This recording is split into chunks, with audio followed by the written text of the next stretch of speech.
पूर्णा तालुक्यातील मौजे कातनेश्वर येथे महावितरणाचा मनमानी कारभार समोर आला आहे। गरीब कुटुंबातील विठ्ठल सकाराम पितळे यांना घरात वीज मीटर नसतानाही 78,940चे वीज बिल भरावे असा तगादा लावण्यात आला आहे। प्रत्यक्षात पितळे कुटुंबियांकडे मीटरच नसताना एवढे मोठे बिल कसे आले असा प्रश्न उपस्थित होत आहे। यामध्ये लाईनमन मोरे व अभियंता वसमतकर यांच्या मनमानी कारभाराचा संशय व्यक्त केला जात आहे। तसेच बिल भरा अन्यथा केस करतो अशा धमक्या महावितरणाकडून दिल्या जात असल्याचा आरोप पितळे कुटुंबाने केला आहे। या प्रकरणाची सखोल चौकशी करून संबंधितांवर गुन्हे दाखल करावेत अशी मागणी विठ्ठल पितळे कुटुंबियांकडून करण्यात येत आहे।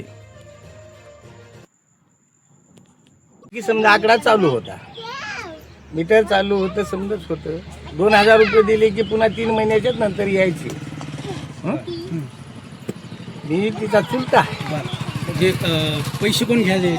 पैसे पैसे बाळू येत होता, भाऊ येत होता, लाईनमॅन येत होता, कोण आहे लाईनमॅन? लाईनमॅन बालाजी मोरे।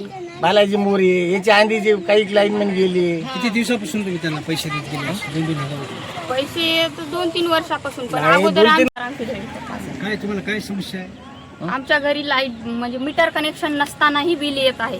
आणि तिथे अर्ज केलं तर ते म्हणतात की आमचे काम नाही आहे, काही जण म्हणतात। आणि परत माझा भाऊ गेला होता तिथं, तर त्याला असं मजाकमध्ये घेण्यात आलं, त्याची टिंगल उडवण्यात आली। त्याला म्हणतात की इतके दिवस का झोप घेतली का तू? परत म्हणतात वावर का तुमचं एकरभर? परत दुसरा एक मित्र म्हणला त्यांच्याकडे शेती नाही, तर मग म्हणतात शेळ्या तरी का तुमच्या वगैरे असं बोलण्यात आलं।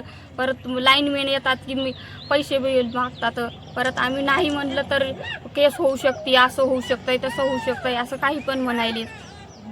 हे जे म्हणजे मीटर जे कोणत्या आधारावरती मीटरची एवढी बिल आहे आलेलं आहे? ते काहीच नाही, DRD खालचं म्हणे मीटर होतं ते, परत आमच्या घरी आलं पण नाही, काहीच नाही। एकदा माझ्या वडिलांनी अर्ज केला होता आणि ते म्हणले की तुमची जागाच नावची नाही तर मीटर भेटू शकत नाही। त्याच्यावर माझ्या वडिलांनी काहीच ऍक्शन घेतली नाही। तर परत तरी पण मीटर आलं, पण ते कोणाच्या घरी बसवण्यात आलं तेही आम्हाला काहीच माहित नाही आणि त्याच्याबद्दल आम्हाला माहिती पण कोणी दिली नाही। मीटर आलंय म्हणून कधी नाही कटते? लाईट आज 15-20 दिवस झाले लाईट कट केली कट आमची। करायला लाईन बालाजी मोरे आणि परत ते गावातला बाळू चापकी म्हणून। मला बिल कसं दिलं? मग तेच आम्ही हे करायलो किती कसं दिले बिल? दिवस मग ते काय माहिती, ते तर काहीच म्हणले नाही। परत शेजारी याबाबत तुम्ही वरिष्ठ कार्यालयाला गेलता का? बिल कसं काय आम्हाला? माझा भाऊ गेला होता ना तिथं, इथं कार्यालय MSCB ला, इथं का पूर्णेला? MSCB ला पूर्णेला। तिथं काय म्हणलं तुम्हाला? तिथं काहीच नाही, त्याची टिंगल उचलण्यात आली, हे करून दिलं। जेव्हा आम्हाला कळालं तेव्हा आम्ही अर्ज केला। आम्हाला शेजाऱ्याने सांगितलं की तुमच्या नाव बिल आलंय म्हणून पावती।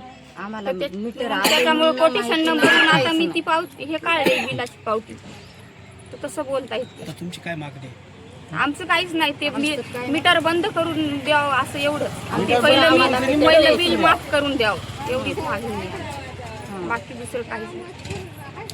अहो, तुमच्याकडे मीटरच नाही तर बिल माफ करायचा काय प्रश्न आहे? पण ते नाही, पण ते यायलंय तुम्हाला असं ना, वापरत आहे का त्यांच्यावर गुन्हा दाखल करण्यात यावा आणि ज्याने बसवलंय का त्यांच्यावर पण गुन्हा दाखल करण्यात यावा।